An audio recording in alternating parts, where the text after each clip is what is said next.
too north to be south, south to be north. Where I'm from, Virginia. Of course, too south to be north to be south. What it's like. Hey yo, it is what it is. Yeah, hey yo, what it is, what it is. It couldn't be nothing else. We found place off the satellite. Serge, can you hear me? I can. Just want to make sure you're still available. Yeah. Oh, I'm totally available. I'm just sitting here fucking. As a matter of fact, this keeps me from mowing my lawn, which is what I was doing in the middle of mowing my lawn, and I'd much rather be chatting about stupid 90s awesomeness than mowing my lawn right now. So, thank you. Yeah. You know what's even more embarrassing for me? I've never actually mowed the lawn. I'm and so envious. I grew up in the suburbs.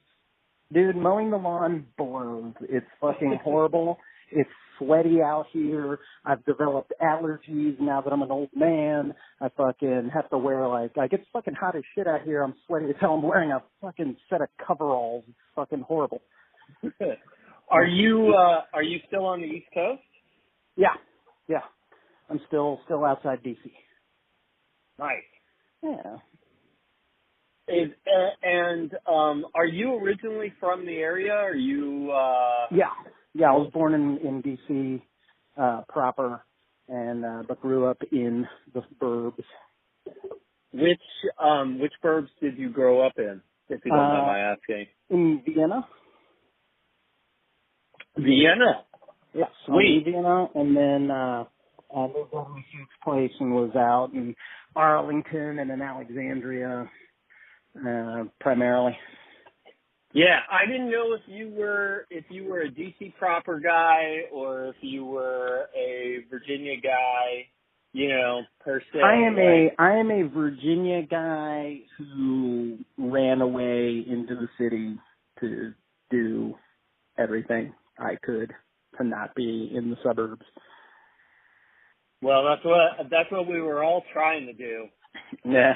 As much as possible. It just wasn't always easy to get out of the suburbs. It was pretty easy for me. Well, thankfully, like, we had the metro right there and, just split. Yeah, you guys had the metro then in Vienna. Yeah, At that point for us, the metro hadn't come out to Reston yet.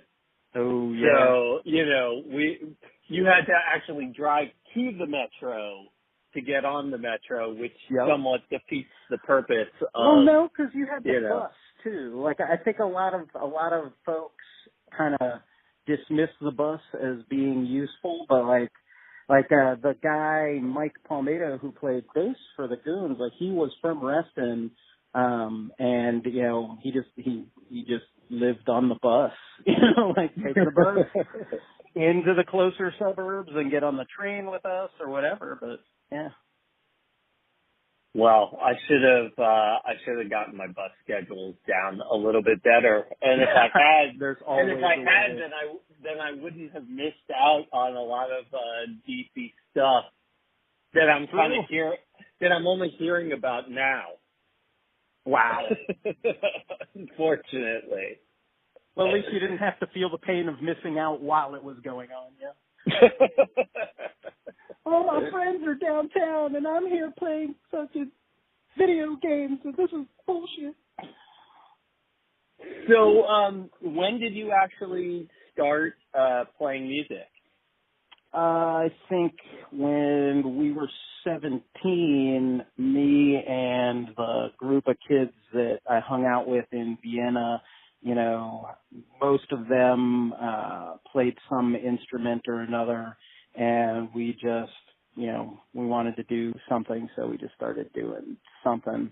And we ended up playing, I remember we played a show at like a community center in Falls Church for a bunch of teeners and stuff, and we got paid $50, and we were just, woo! Yeah, that's exciting. Cigarettes. You even got paid for it. Yeah, it was amazing. Unexpected. That is amazing back then. Was that with the Goons, or were there other bands prior to that?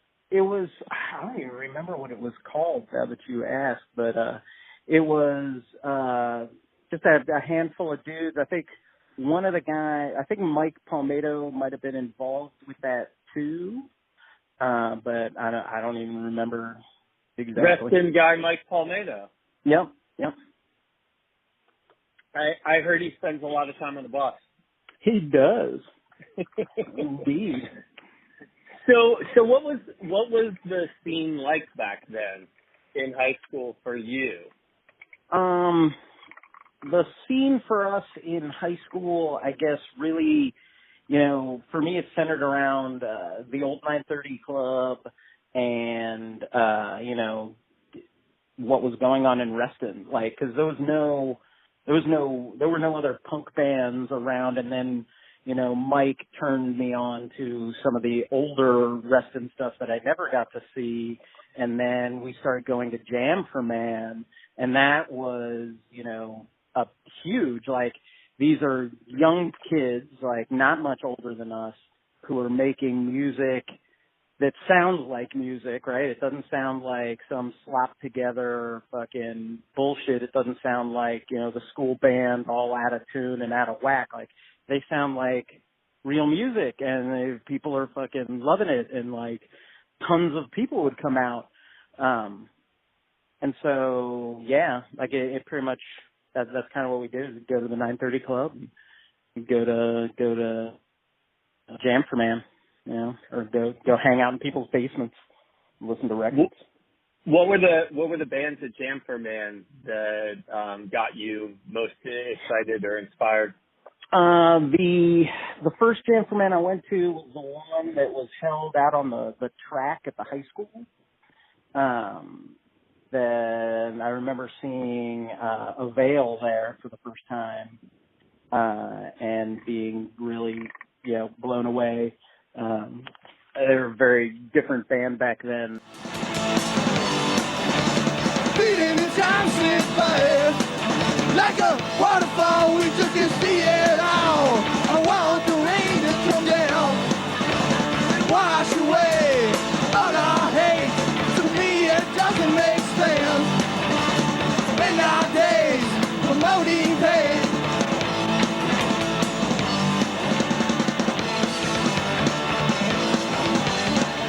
Boy, it's get me. We'll grace and don't neglect it. The shallows loud. The truth is fake. Not complex. It's so in there. Not complex. It's so in there. Funky, funky, funky, wow. Funky.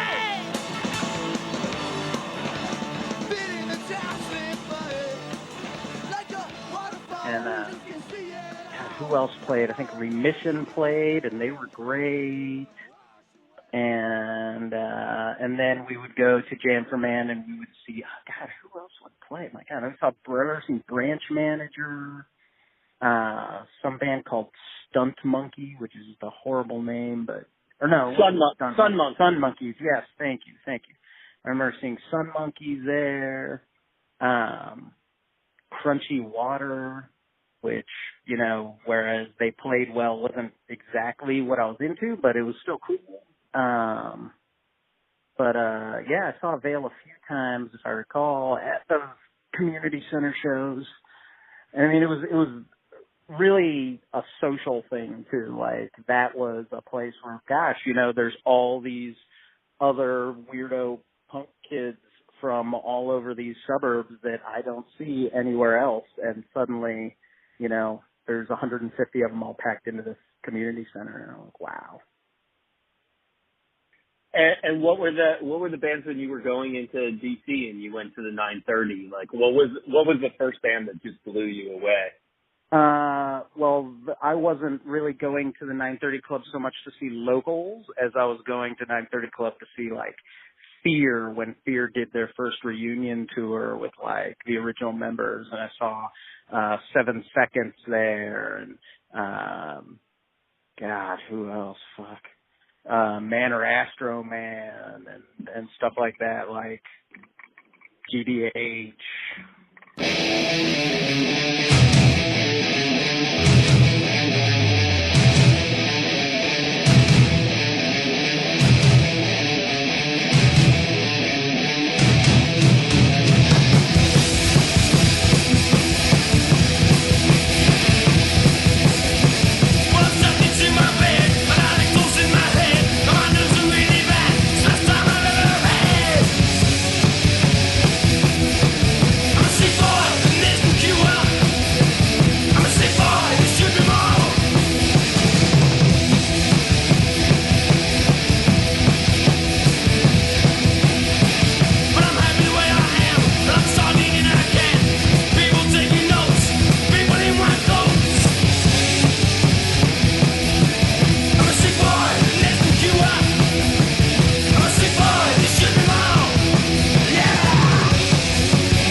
So it was more national acts that I was going to see there.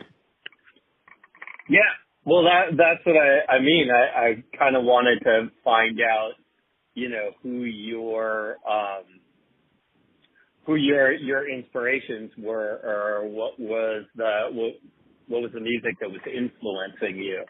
Oh, yeah, definitely Fear a lot. And then when I got to college, I discovered bands like the Dwarves and New Bomb Turks and things like that.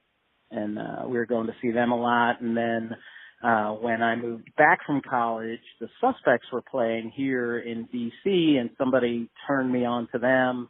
And they were the first band, or I guess they were the second band in D.C. that I had seen that I felt compelled to do my absolute best to go see them every time they played, because they just had this certain energy that worked for me, that moved me to fucking go ape shit and have a good time.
Did you go to college in the area, or did you go away to school? I went to VCU for a short time, and down there I discovered the Candy Snatchers, who were amazing. I don't know if you're familiar with the Candy Snatchers, but they were a huge influence for me. Like I saw them play at Twisters, and I had not heard of Gigi Allen yet, and I'm sitting at the bar, and I have a blue mohawk, and this weird biker guy who is up front, like, going ape shit with, like, long hair and a beard and stuff.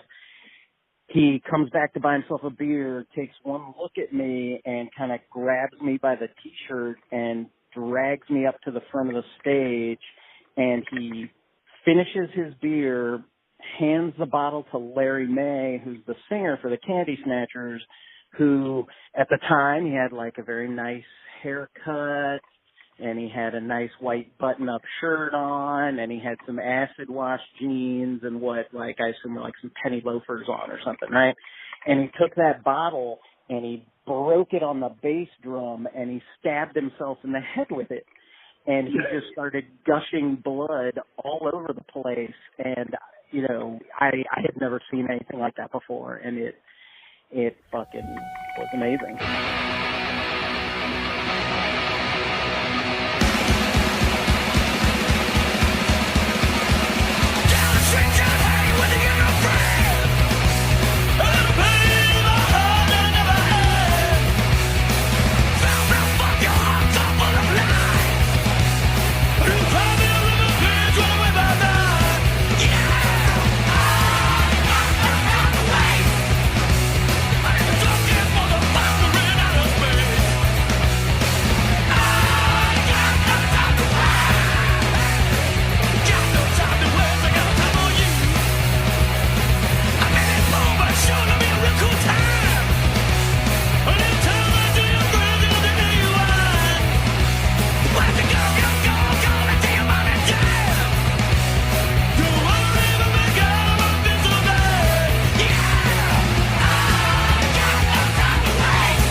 Sounds pretty punk rock. It was pretty tough, man. like I said, like I was 19. I was like, holy shit, yes, this is good. this is where I'm supposed to be right now. Yeah, it's good stagecraft too. Mm-hmm. To go along with the button-up shirt. Oh yeah, and the penny loafers and stuff. You're not really expecting that. Not at all. Not at all. I didn't even know what to expect. Like one of the guys that I was in the dorms with, he was like, "This band's amazing. They're from Virginia Beach. I'm from Virginia Beach, in my hometown, and you got to come check it out." And he was not wrong, man. So were you in art school at VCU? Yeah. Okay, so you're also a visual artist? No. Well, I mean, I was. I kind of gave up on all that a long time ago. I don't have I kind of lost the patience for it. I think maybe I don't know. I don't even know how to explain sorry about that. It's the train. Oh no, that's cool. It's just okay. I kind of gave up on all that and started focusing more on just trying to make music. And I remember taking a performance art class, and I kind of was applying performance art kind of process to how I kind of applied that to my weird punk rock appearance. So, walking down the street, I kind of used this really confrontational appearance to make people have to deal with me. Like, if I'm walking down the street and, people, I got a blue mohawk and I got a skull with t-shirt or a t-shirt with skulls all over it and, big boots. And at the time, Green Day hadn't broken yet. So moms and dads across the nation didn't think green mohawks were cute, and so, it was interesting. Like, I kind of used it as a litmus test for, who is living a miserable life and who's not. Because if I'm walking down the street and you look at me and you see my blue hair, my green hair, and you see that I'm expressing whatever the hell I happen to be expressing, and you're like, wow, that's awesome, that person's doing what they want to do, and they're expressing what they want to express, and they're just kind of being, liberal with themselves that way. People, you could see who is stoked, and then you can see the people who then conversely like to kind of look at a person that looks different like that and kind of project their own bullshit on them and make all kinds of gross assumptions about those people and are disgusted by those people.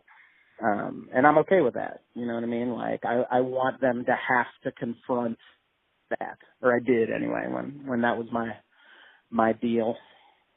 Well, to confront their preconceived notions? Yeah. It's like, fucking, you know what?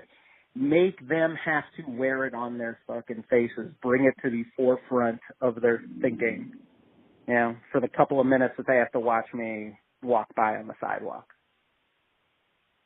Yeah, it seems like talking to you, though, would have, disabused them of a lot of those notions. Conceivably. I remember there was one guy who, actually, there were two gentlemen who at different times kind of approached me trying to figure out what the fuck was going on. One of them was at the Bob's Big Boy in Vienna, where me and my friends like to hang out. Some guy, I don't know what his deal was. He was in a suit. He was by himself. And he kind of just was like, why are you looking so confrontational? Like, why are you doing that? And at the time, I didn't have much of an articulate answer for him. I was probably wired on caffeine and probably really, really stoned on weed and really didn't care to talk to the guy. So I wasn't exactly anything but rude to the guy. And I'm pretty sure I stuck him with with my bill. And and we split. There was another guy who kind of approached me outside this coffee shop that a friend of mine worked at, and he asked me about my tattoo I have on my arm that was probably the only tattoo I had on my arm at the time. It just says hate. And he asked me about it, and he was like, well, what do you hate? I was like, well, I hate racists, and I hate fascists, and I hate assholes and liars and people who take advantage of people, and I hate people that ask me stupid questions. And he just got all flustered, and came back a couple of minutes later like, hey, well, I thought there were no stupid questions. And I was like, yeah, you're wrong. Yeah, you're wrong about that. Kind of took the wind out of his sails, but for the most part, those are definitely legitimate things to hate. No, for sure. I think so. Like that's why. I mean, people have asked me before why I don't cover it up, and it's a reminder that there are things worth despising in this world, like ideologies that are counter to, human decency, counter to people being allowed to be happy, fucking have clean water, to live some other way other than being, some kind of slave, it's, yeah. Back to the music for a second. Oh, yeah.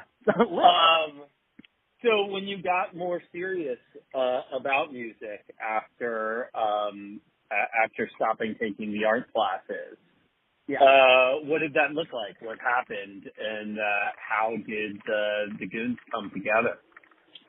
So I came back from college.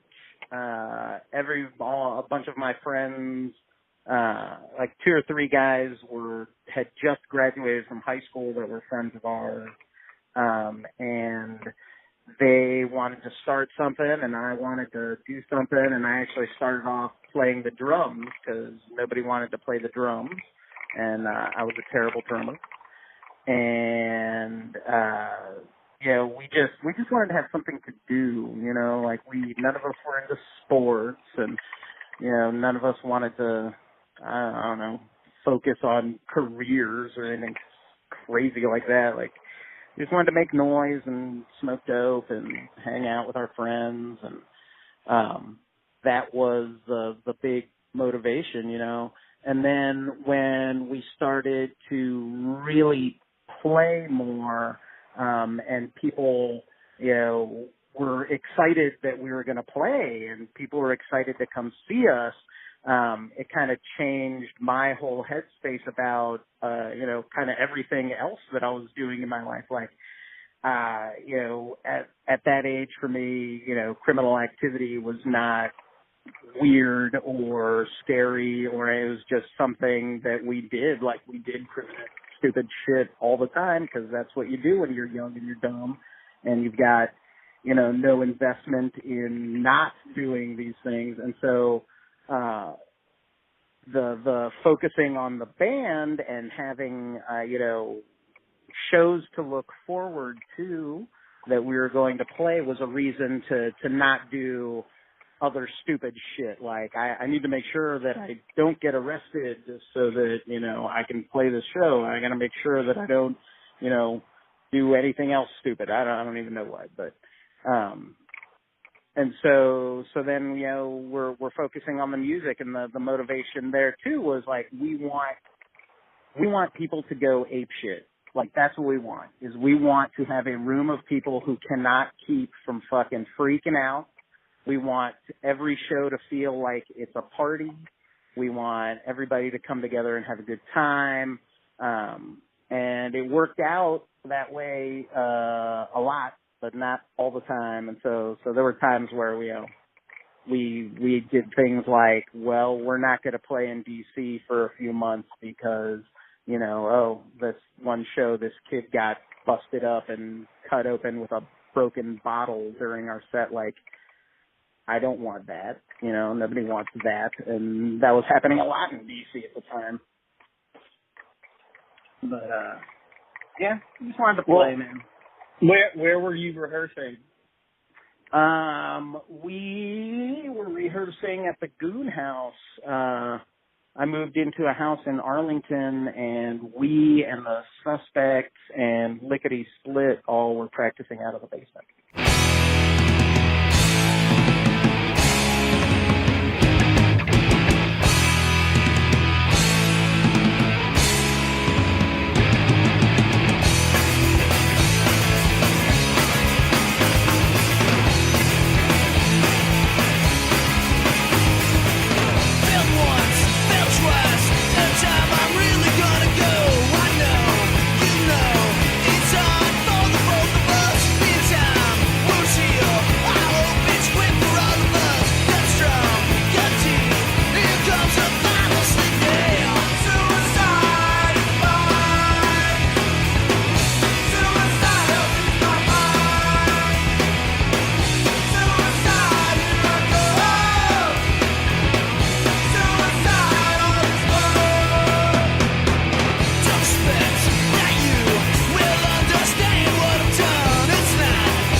had Brian on the show. Cool. A few episodes back from Lickety Split and from the Veil.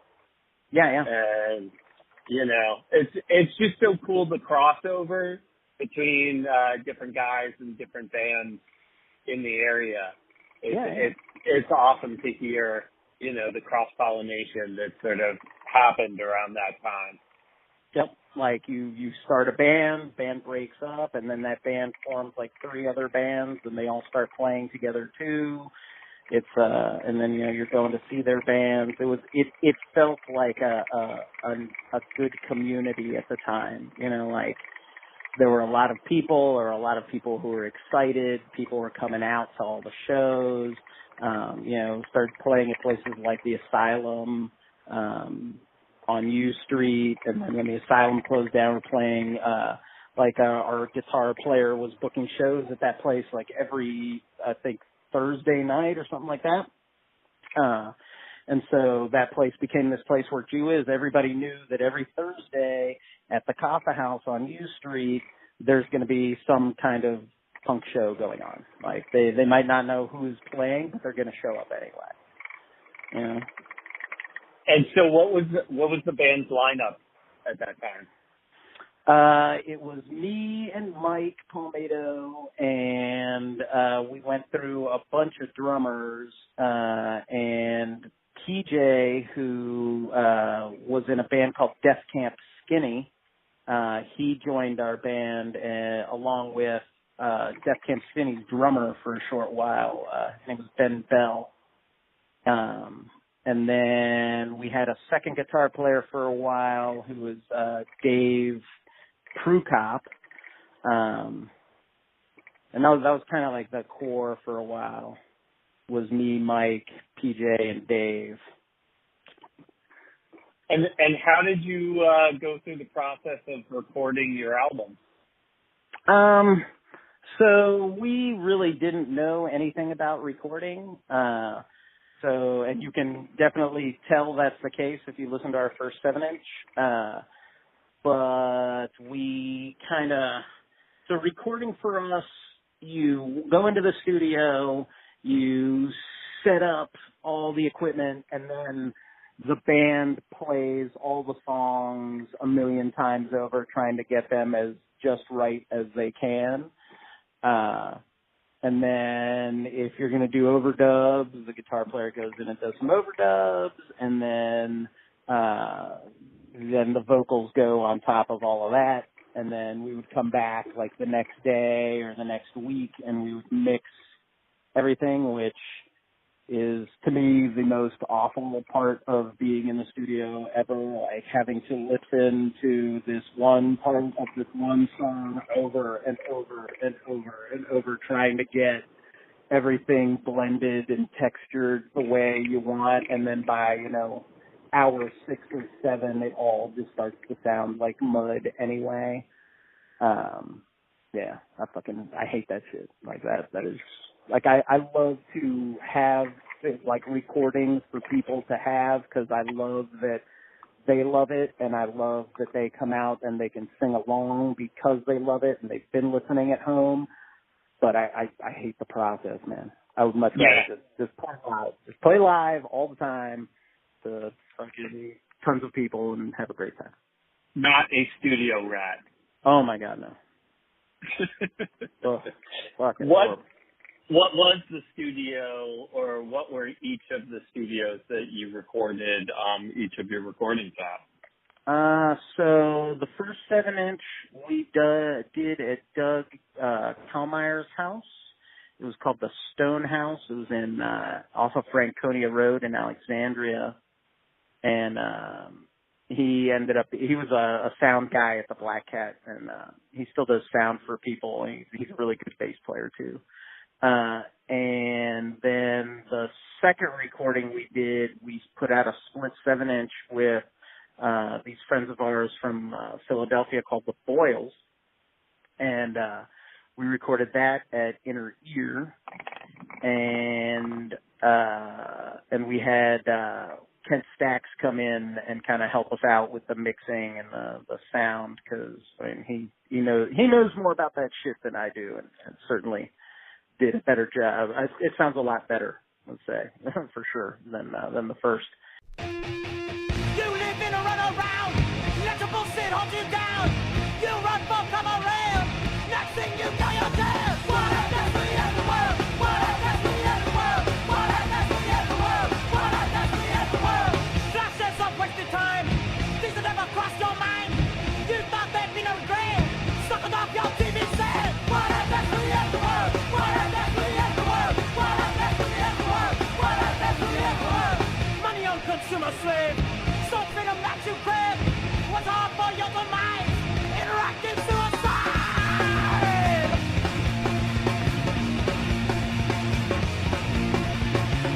What a destiny in the world, what a destiny in the world, what a destiny in the world, what a destiny in the world. Then we went and recorded. Wait, hold on one second. Was it exciting for you to record it in her ear?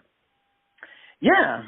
I mean, we grew up listening to all that Discord stuff, and we were kind of going for that in a way. Like, we were really, it's funny, like, our bass player, he'll tell you that at the time we were trying to write early 80s style British punk rock, and really it came out sounding more like 80s LA hardcore, like on the more on the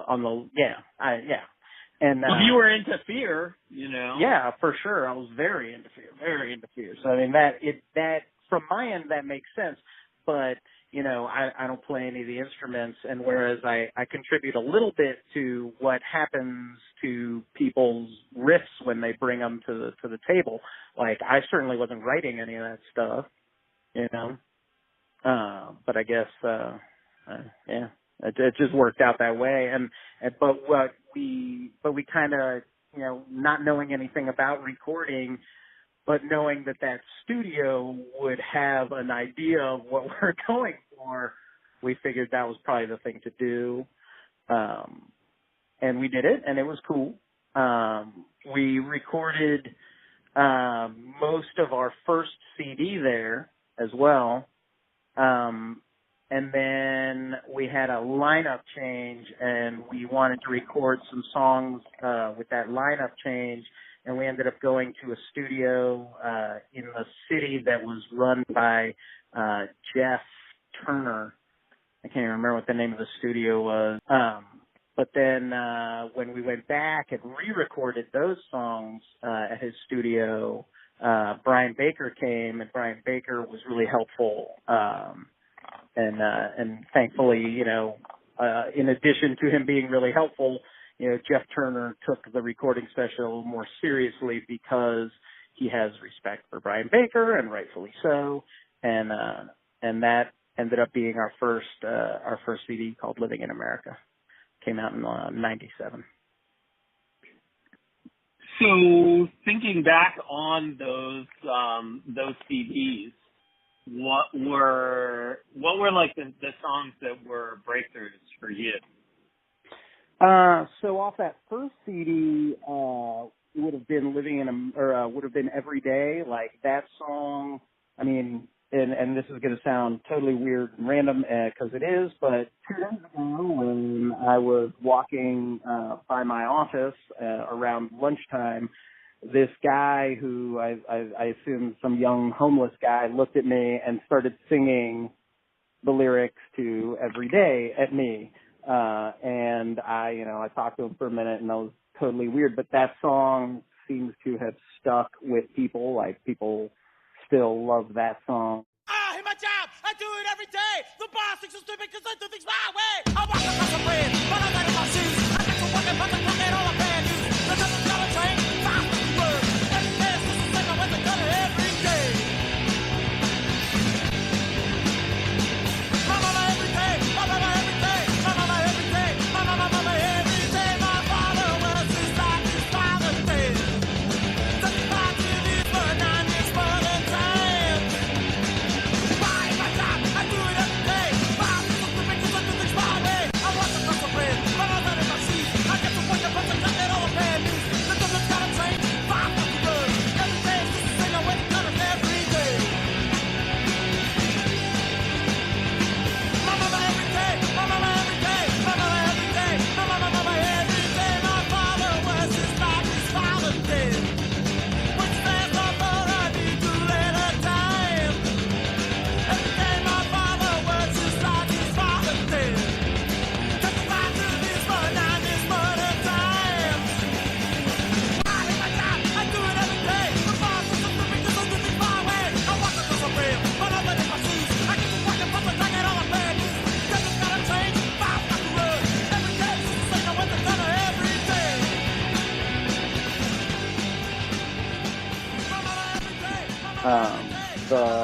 second CD we recorded with this guy in Baltimore named Drew Mazurek.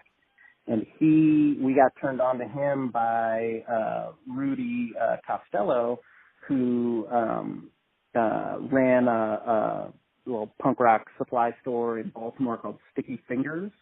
And he also did a record label. He hooked us up with Drew Mazurek, and he put out our second CD, and it's called No Leaders. And on No Leaders, there's a song called White Tide. And people really, really dig that song, White Tide. I love that song. There you go. Perfect example. Yeah, people fucking love it. It's a great song. It is a lot of fun to perform. I really like that song.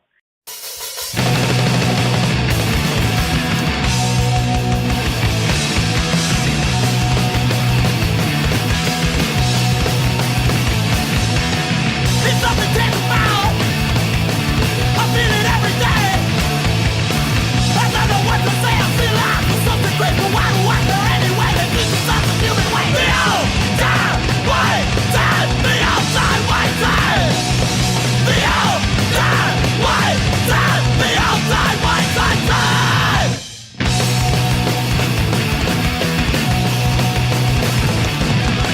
What's that to say? There's nothing coming back.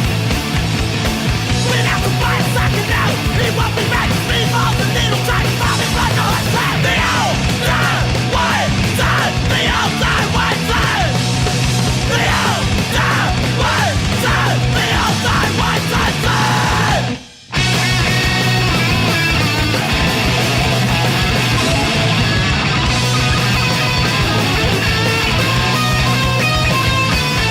The outside white side. The outside white side.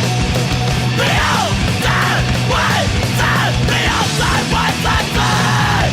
And then, I guess off the third one's hard to say. I feel like so as we were getting older, the crowd kind of stays the same age, you know? And I feel like by the time Nation in Distress came out, which is our third CD, like we weren't as closely tied to our fan base socially as we had been before.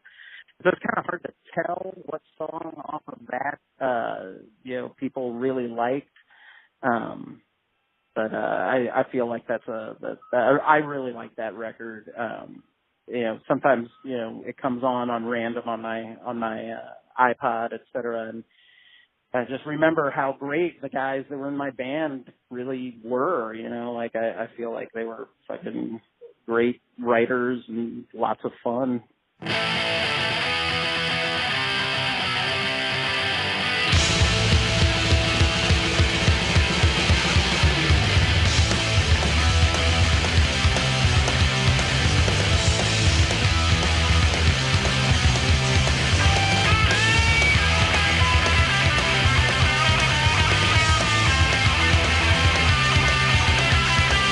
Rocky Mountains, the wild world, so that red man, talking love, still got you lady.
what happened to the band? What became of the Goons? Because you guys are not still playing. When was the last time you played, and where has everybody gone? So, we had a lot of lineup changes related to drummers, and a lot of just missed opportunities, and it was just getting hard to slog through it. Financially, the band was in debt, like $10,000. Our drummer at the time, he was having he was participating in some antisocial activities that were no good for him, unbeknownst to us. And, he was finding the pressure of having to perform a bunch, right? Because I was kind of trying to get us on a schedule where we were playing enough to make enough money to put towards this $10,000 debt, to at least, make the minimum payment on the credit card, right? Which is, if you're playing in a punk rock band in DC, making a little bit of money is just like, wow, holy crap. Like we were kind of almost going to break even, maybe. And he couldn't deal with it anymore. And so he quit. And when he told the rest of the guys that he was going to quit, the rest of them were just like, we don't want to train another drummer to play these songs again, so let's just call it a day. And so we did. And we'd been doing it for 12 years together, and it was rough. It was it felt like somebody died. I was like, holy shit, I've been doing this for so long, and I've been focusing on this, and I haven't been doing anything else, and then suddenly it's over. I'm like, ugh. That was 2006. So we played what was supposed to be our last show. We did a couple of reunion shows after that. I think we played like maybe 4 or 5 times after that. We opened up for the Dead Boys, in November, I think, of last year. And, we played a benefit show for, a friend of ours from the scene who he had gotten like I think a tumor in his inner ear. And so we did a benefit to help him out, and it was us and Government Issue. And I can't recall who else, because, man, who cares? It's us and Government Issue. Yeah!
But yeah, I think we played a show in Baltimore, like maybe in late 2006. Like our buddy who ran the Sidebar, he really wanted us to do a last Baltimore show, and that went okay.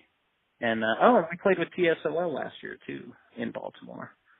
So yeah, every once in a while somebody calls us up. Those are some major bands. Dead Boys, TSOL. Government Issue, like those are all awesome groups. Well, I mean, that's why, like, you know, somebody hits me up and goes, hey, do you want to play with 2SOL? The answer is, fuck yes, we want to play with 2SOL. And then I start calling the dudes going, hey, man, get your shit together because we're going to practice so that we can play with 2SOL. But, I mean, we played with bands like that back in the day, too. Like, we played with Fear, we played with DI, played with Anti-Flag and UK Subs, and, we played with a ton of the band. Like, I have this... this compilation that I got when I was 14 that is called Band from the Pubs, right? And it's got all these UK bands, and I remember looking at them and being like, wow, sweet, we played with these guys, we played with these guys, we played with these guys. It was fucking awesome. You know, played Holidays in the Sun in New Jersey that, you know, promised to be something spectacular and was, but it was a fucking disaster. Like, the 3 days of shows were great. We played second to last on the last night after the Dead Kennedys played, and the place went from being, you know, I think it was like a capacity of like 2,000 people or something, down to 2 people watching us play. Because somebody thought it would be a great idea to schedule us after the Dead Kennedys. Oh, God. Yeah. And the club didn't help anything either. Somebody had lit a car on fire in the parking lot, and so everybody went outside to go look at that, and the club wouldn't let anybody back in. That whole, dude, I don't know if you heard about that festival, but it was fucking madness. Like, madness. So it was Holidays in the Sun. It was like a Stone Pony, and across this big parking lot from the Stone Pony is this old beach hotel, right? Really fucking was fancy as fuck once upon a time. These fucking punk rock kids, man, it was the official hotel of the event, and they wrecked the place. Just fucking wrecked the place. Like, the first night we went in there to visit some friends who had a hotel room, there were punk rock kids laying around on every piece of furniture, kids trying to get rooms that hadn't fucking bothered to make reservations and shit. Somebody broke the elevator. Somebody had thrown from like the 8th floor down the stairwell the fire hose and then tied it around one of the banisters on the 3rd floor into a knot. And then we went upstairs, we passed that. Somebody had shredded all this pornography all over the hallways. We had to watch some poor family trying to escape the insanity, like their kids having to walk past all that shit. Every floor, there's like a party going on. We visit our buddies for a couple of minutes, come back downstairs, somebody has turned the fire hose on. There's fucking water beating through that canvas, like this is going to be fucking terrible. So we split and come back on Sunday, and like there's a police barricade in front of the hotel, and you have to prove that you have a hotel key to make it even up to the front door. It was nuts. Like, something like 50 kids got arrested for squatting with different staff on the boardwalk because it was not summertime. Everything was closed, and kids needed a place to crash. So they're like breaking into all these abandoned places, trying to sleep someplace covered up and getting busted. It was nutty. Sounds like quite the holiday. Yeah, indeed. It was the same weekend. Like, we went up Friday night to go see bands play, came home, played with the Misfits at Jack's in Springfield here, and then drove back up to play and watch bands on Sunday. It was a fun-filled weekend, to be sure. Hell yeah. Yeah. So, I mean, did you accomplish like all that you wanted to accomplish with the band? Are there, if not any regrets, I mean, are there any feelings about, that you wish it had been like more successful in some ways? I regret that we never got to go play in Europe. And, but otherwise I don't really regret I don't know, man. I don't know. I'm struggling to answer this question because, you know, everybody gauges success differently, right? What we did, I feel was for us, or for me, it was a personal success in that we could go across the country and back, lose a bunch of money, but we could go to a different town every day, hang out in front of a record store that, you know, we'd never been to, meet a bunch of random punk rocker kids from this other town, invite them to the show we're playing, party with them afterwards, you know, get to know a couple of really cool people that we never would have known otherwise, and have a great time, and then get in the van and drive to another town and do it again, and make it home, you know, and sleep on these people's floors and experience this community, you know. People are feeding us. People are giving us places to crash. People are fucking wanting to have fun with us, you know, like, I feel like that is hugely successful. Like, that felt great. You know, was there a part of me that wished that, gosh, maybe I could quit my real job and do this one day? Yeah. I'd much rather go do that every day than work at my real job. Who wouldn't? But I don't regret anything, you know. Shit happens. It went the way it went, and I mean, if it was going to carry us elsewhere, it would have, and that's okay if it did not. So, are you playing in a band now? Yeah. After the Goons broke up, I did not do any music for about 4 years, and then I did a band called Nervous Impulse, and we put out a 12-inch on Bridge 9 Records, and I really dig that record. We kind of broke up before it even came out. We still played some afterwards, but, you know, personality conflicts, etc. And then right now I'm doing a band with PJ, who was in the Goons, and this guy Jeff, who, have you ever heard of Two Men Advantage from Long Island? No. New York? No. No? They are a very fun hockey-themed punk band. They're fucking great, and they're really great guys, too. And, you know, we played with them a whole bunch back in the day. And Jeff moved down here from New York, and, you know, he started playing bass with us. And the drummer is Ben. He was in a stoner metal band called Faux Hammer most recently, but he is also from Ben Blanton. Yes, thank you, Ben Blanton. Yes, he's playing drums with us, and yeah, we're writing stuff. We haven't come up with a name yet. I love Ben really, by the way.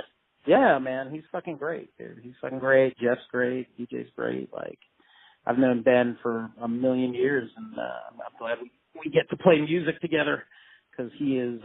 I feel like there's a stoner metal influence to the music that I love and would like to be making that he gets, that a lot of the people that I've played music with don't quite get. Maybe it's because me and him both have smoked shit tons of weed in our lifetime. I don't know. But yeah, I like to make music with that guy. Yeah, I would love to hear that stuff and maybe get a chance to see you guys sometime. Yeah, I'm hoping we'll be playing out soon. Like, we're close to having enough songs for a set. We just got to tighten it up and then come up with the name, the elusive, decent, fitting punk band name. So, you know what we haven't talked about, though, is we haven't talked about your lyrics at all. And, you know, where that comes from, and, you know, some about your politics and how that influences your lyrics. Okay. Do you have specific questions about that you want to ask? I kind of want to know where it comes from. You know, do you think it's the DC influence? I think is it something more personal? It's kind of both. My father was a translator for a international organization called the OAS, that most Americans have never heard of. It's on 17th Street and Constitution in the city, and it is kind of like the UN, only they deal mostly with trade, and they deal only with Western Hemisphere nations, right? And so early on, I had a little, I would hear murmurings of what was what, right? And then I also, I went to Catholic school, and I think I was one of 3 brown kids in my class, and so I kind of already felt kind of on the outside there. So kind of the alienated, angry, disenfranchised kind of vibe was always sort of there, because I don't buy into any of that Catholic school stuff. And so, you know, I was embattled there. I think I've always kind of been in this state of dissatisfaction. I was kind of sold these American ideals, and you know, the ideals really of you know, taking care of each other and community, et cetera, but like, it's not practiced. It's all a fucking bunch of bullshit that they sell us, the bait and switch, you know, like buy into this and work really hard, and you can, you know, be a fucking asshole too. Like, it's not true, you know, it's so not true, and they just want to, you know, motivate you to spin your wheels and make them money. And I was able to see that. And then, of course, you know, I'm listening to tons of punk rock, which is also pointing these things out to me. I was always really into 60s counterculture, which a lot of people think is weird because, you know, you always hear people be like, fuck hippies and fuck all that shit. Fuck that. Like, those people went and took to the streets, and they fucking made some changes in our culture. They made some changes in our laws, you know, like, they changed things and they influenced things. I know that hippies, et cetera, get portrayed in the media, et cetera, as moronic, stoned out idiots, and no doubt some of them were, but that is not what that was about. Just like the media focused on the violence and the nihilism of punk rock, like, yeah, that's there, but that's not everything it's about. And so, you know, I tried to kind of get out. If I'm going to perform on stage and I have this crazy, fast, energetic music, and I need to, you know, sing over this, I need to write lyrics that make me feel like this music sounds, that and that I can keep spitting out with the same kind of passion every time, with the same kind of conviction every time, because I believe it. And so we would write things, and I mean, there's also tons of stuff that was just stupid, like, you know, people really like this song Mall Attack that's on our first CD. It's like some stupid song that we wrote frustrated leaving, you know, I think we went to go see Natural Born Killers, and I came out of Natural Born Killers like, if I was going to fucking go on a kill crazy rampage, I would start at the mall. You know what I mean? Like that, like just stupid antisocial shit that I needed to express along with stuff that was just frustrations with, you know, the hypocrisy of our fucking culture and the hypocrisy of fucking our teachers and the hypocrisy of our politicians.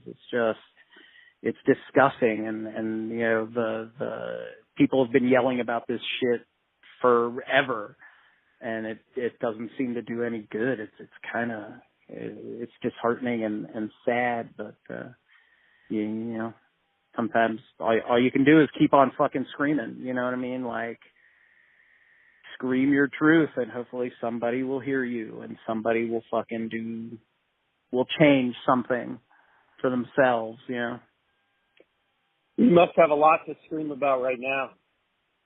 I do. I've been kind of having a hard time, tapping into it. I'm a very different person than I was in my youth, and currently things are just fucking, I mean, I'm sure you've heard plenty of people express this just disbelief of, like, it can't be, like, what kind of weird parallel universe have we fucking slipped into where this is what's fucking going on here?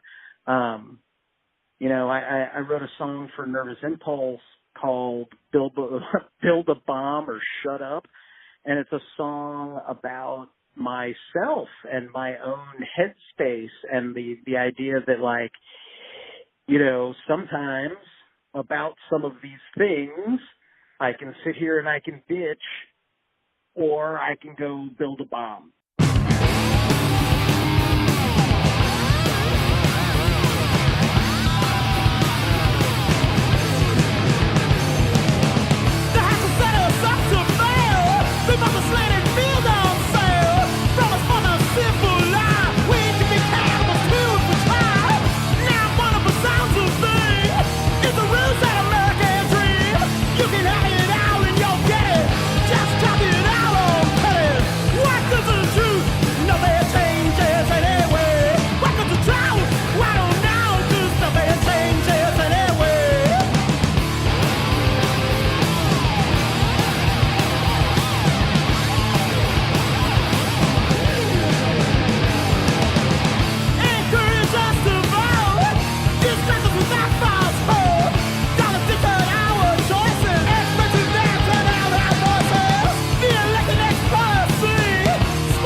I don't see anything productive in either of those things. And so it's either I shut up or I, you know, wage a war somehow.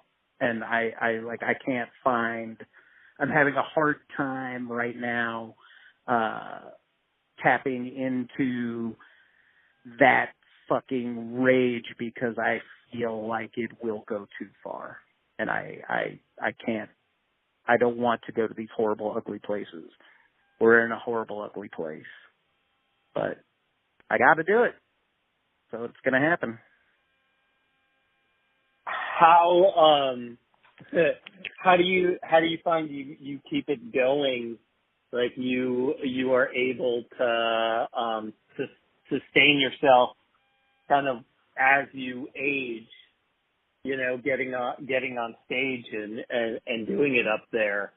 You know, and versus like when, you know, you were in high school or when you were a kid.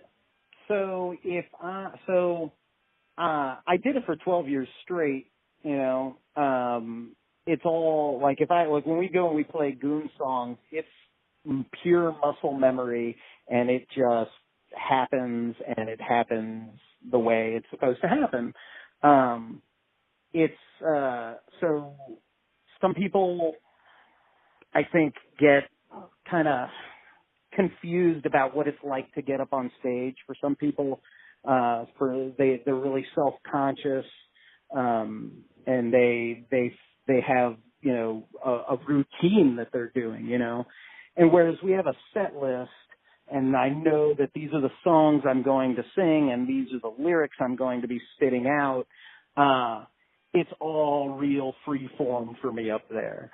You know, I'm trying to connect with these people, and I'm fucking looking at them, and I am imploring them to hear me and hear what I'm saying. And it's really not as hard as people think. It's that step you got to take to where you let go of the self-consciousness and you just do, that a lot of people can't make happen for themselves. But that when you are spend your whole life telling people to go fuck themselves because you're going to do what you want to do, and that's just how it is, it gets a lot easier. Like, I mean, really, like, if I go up there and I flub, who the fuck gives a shit, man? I've done it a million times, gone up on stage and flubbed the people. People don't notice. Like, people, when you're performing, you are more aware of your mistakes than the people in the crowd are. And so there's no point in dwelling on them or worrying about them. It's just fucking do it and have a great time. So, to wrap up, let me just ask you, do you consider yourself a DC punk or a Northern Virginia punk? If you had to choose. If I had to choose, I would call myself a DC punk. I spent more of my time being a punk rock kid hanging out in the city than I did hanging out in the suburbs.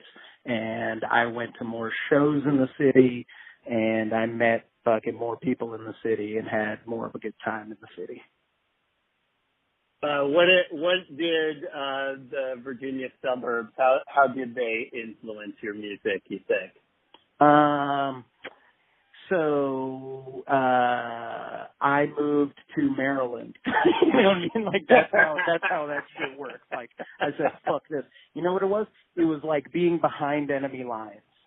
You know, there's people who are like, oh, gross, you live in D.C. and all those uptight people. And, like, I have all these friends and these people that I love that live in Baltimore, and they're like, fuck D.C., we hate D.C. And I get why they say, fuck D.C., we hate D.C., it's full of uptight assholes. Because it is. It's full of uptight assholes and lawyers and fucking, it's fucking, sometimes it's really gross. But in there are fucking great people, too. And you have a clear reminder of what you are personally, fighting against socially, politically. It's all right there. You know. Listen, man, I know you didn't want to do a long interview, and I know you've got a lawn to mow. I have no problem doing a long interview. Clearly, I will run my mouth as long as you let me do it. I've loved it though, man. This has been great. Oh, great, man. I really enjoyed talking to you and hearing about all of this. Great to talk. Thank you. Great to meet Great talking to you. And I look forward to hearing from you soon.